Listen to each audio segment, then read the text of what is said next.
Bonsoir Laurent Siget, représentant francophone du camp démocratique qui regroupe plusieurs partis qui pourraient peut-être se retrouver dans cette nouvelle coalition. Vous allez nous le dire dans un instant. Et puis Nitaï Kimron, bonsoir. Vous êtes membre du Likoud. Donc j'imagine d'abord déçu. Où est-ce que vous vous attendiez d'abord à cet échec de Netanyahou? Est-ce qu'il a été dans la bonne direction en cherchant coûte que coûte à préserver ce camp de la droite, ce bloc de droite, pour former ce gouvernement d'union nationale? Déçu, non, parce que je me faisais pas beaucoup d'illusions. Il y a des mathématiques simples, une logique simple. En voyant les chiffres, c'était déjà simple de voir qu'il allait, ça allait être compliqué d'arriver à aboutir à créer ce gouvernement. Ce qui est intéressant, c'est de voir les spéculations sur déjà l'après, sur ce qui va se passer après que Netanyahou donc n'ait pas réussi à former ce gouvernement. Quelles sont les options juridiques qui sont sur la table du président?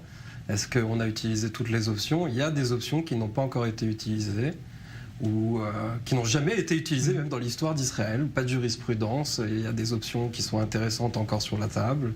Donc si Gantz venait à échouer, parce que c'est lui, demain c'est sûr qu'il va devoir d'abord former... Il me semble assez évident que Gantz échoue, puisque Netanyahou partait avec 55 députés dans son bloc, et le but étant d'arriver à 61 pour avoir plus de la moitié des députés qui sont 120, et Gantz part avec 43 au départ.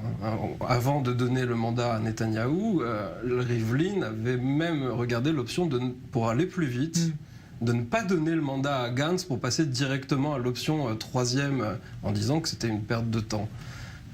Donc ce qui est intéressant, c'est de voir l'après. Bon, alors l'après, on va en parler d'abord. Mais d'abord, sur ce qui arrive là demain, Gantz, à votre avis, c'est perdu d'avance ou pas? On est un pays incroyable, on fait une période incroyable. Donc j'ai quand même amené ma kippa, parce que je voulais quand même faire une petite bénédiction. Vous savez, on arrive maintenant. Non, si je la mets.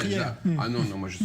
Écoutez, on vit une période tellement incroyable que je veux bien mettre ma kippa. Et je vous dis, il faut qu'on bénisse aujourd'hui chez Chianu, Vekimanu, Vegianu, Lazmanazé. C'est-à-dire qu'il faut dire maintenant, enfin, nous sommes enfin avec un nouveau formateur, c'est-à-dire M. Benny Gantz, et c'est le début de quelque chose et peut-être la fin de quelque chose. C'est un appel aux juifs orthodoxes que vous faites ou pas? Non, justement, moi, vous savez, moi je n'ai pas de problème avec le judaïsme. Mon problème à moi, il est avec les pseudo-représentants du judaïsme.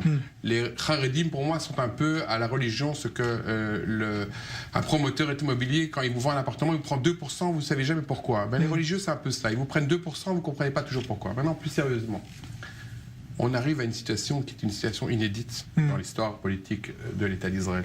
Et cette situation, à mon avis, il y a aujourd'hui une alliance objective entre Benny Gantz et certains membres du Likoud. Moi, je crois que ça va être une histoire en deux temps.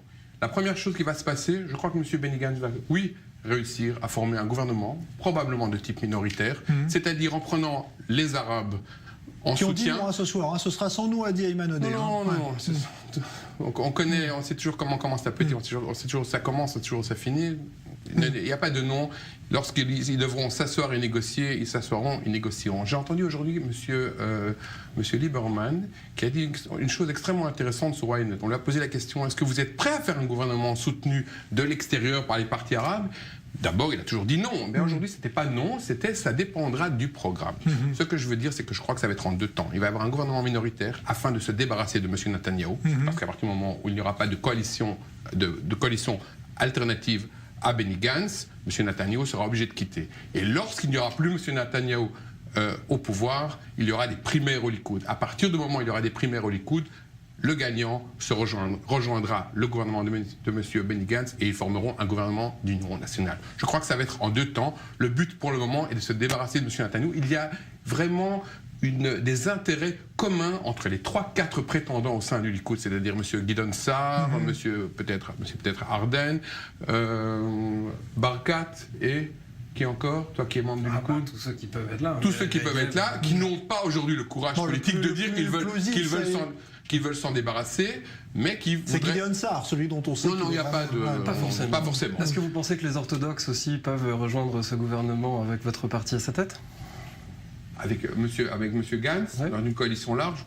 Je pense que les orthodoxes, qui vont savoir qu'ils ne sont pas indispensables, ils rejoindront tout gouvernement qui leur permettra de conserver un tant soit peu de leur prérogative. Pourtant, ce matin, ils ont déjà envoyé au directeur de la maison du président leur lettre officielle comme quoi ils refusaient de rentrer dans le gouvernement. Ils vont rester fidèles à Netanyahou, c'est ce mais ils resteront toujours fidèles jusqu'à ce que on a vu à l'époque de Rabin comment ça s'est voté à 1 voix près, à 2 voix près, avec quelqu'un qui est passé d'un parti à l'autre, etc. Aujourd'hui, ce n'est plus possible, mais il y a quand même aujourd'hui au sein du Likoud une fronde qui n'ose pas dire son nom, mais qui est là, qui existe. Alors justement, je voudrais que vous confirmiez ça ou pas. Vous sentez au Likoud la volonté, la possibilité ce soir, pour certains, de profiter de l'échec de Netanyahou pour dire stop, maintenant on change de...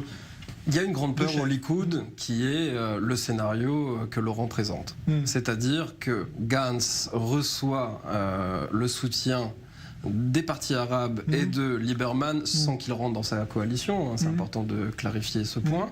Mais du coup, à la première élection qu'il y aura dans la plénière à la Knesset, c'est le premier vote qu'il va y avoir, c'est pour défaire ce gouvernement à peine né. Donc, de facto, on repart en élection.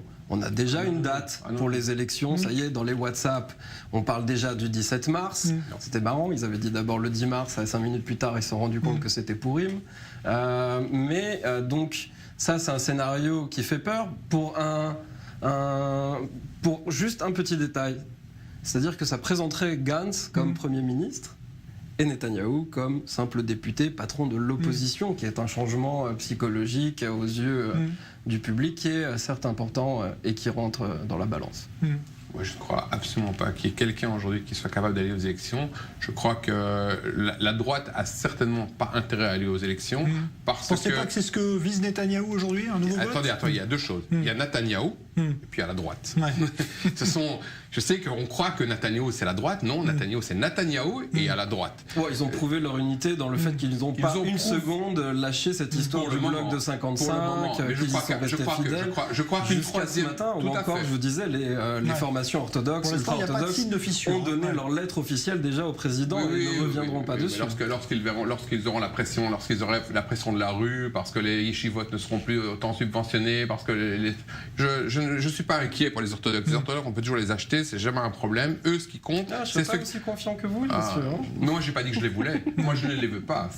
C'est vous qui les voulez. C'est vous qui les intégrez dans votre bloc de droite. Moi, je ne les intègre pas dans mon bloc alternatif à Netanyahou. Mais néanmoins, je pense que moi, je ne pense pas qu'au premier vote lors de la première assemblée plénière de la Knesset, il y aura tout de suite des élections. Non, je pense qu'on va nommer Monsieur Benny Gantz sera nommé Premier ministre avec une majorité qui ne sera peut-être minoritaire, mais qui n'aura pas d'autre alternative. À partir de ce moment-là, Monsieur Netanyahou sort de Balfour. C'est une majorité qui est minoritaire, c'est pas une majorité qui est minoritaire, c'est une coalition. C'est une coalition qui serait formée avec des gens qui la soutiennent de l'extérieur. Je vous signale qu'à l'époque d'Yitzhak Rabin, lorsqu'Yitzhak Rabin avait gagné les élections, il y avait également 12-13 députés arabes à l'époque qui soutenaient de l'extérieur un gouvernement de gauche. Donc votre vision, c'est une coalition avec les Arabes qui sont en dehors mais qui le soutiennent. Les 65 contre les 55.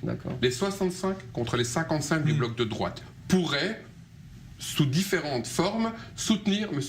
Benny Gantz afin de le nommer Premier ministre, de nommer un gouvernement. Et à partir de ce moment-là, au partir du moment où M. Netanyahou descendrait de son poste de Premier ministre, à ce moment-là, il est clair que les primaires au sein du Likoud commenceraient, et à ce moment-là, nous pourrions intégrer le Likoud. Moi, je suis favorable à ce que le Likoud... Moi, je ne suis pas contre le Likoud. Je n'ai jamais été contre le Likoud. Je pense que vous voulez l'union nationale, vous aussi? Je veux une union nationale sans M. Netanyahou, sans sa femme et sans son fils. Bon. Et à votre avis, dernier mot là-dessus, Litai Kimron, si Netanyahou perd son poste de Premier ministre, si Gantz fait ce fameux gouvernement dont parle Laurent Siget, est-ce que pour vous, c'est la fin de sa carrière politique? Est-ce qu'il va se retirer ou est-ce qu'il essaiera quand même toujours de reconquérir? Je rappelle que Netanyahou, dans le parti, on l'appelle le magicien. Regardez ce qui se passe dans ma main droite pendant que vous ne voyez pas ce qui se passe dans la main gauche. Et que la dernière minute du Premier ministre Netanyahou n'a pas encore été sonnée. Voilà, il a encore quelques cartes qu'il peut jouer. Et surtout, il faut regarder maintenant de manière sérieuse les options juridiques. Il y a des options juridiques qui peuvent encore le laisser à son poste si on repart en élection. Moi d'ailleurs, le fait que vous parliez de ce qui va sûrement se passer, de cet soutien des partis arabes en dehors ou d'intérieur, on ne sait pas très bien, c'est pas encore clair.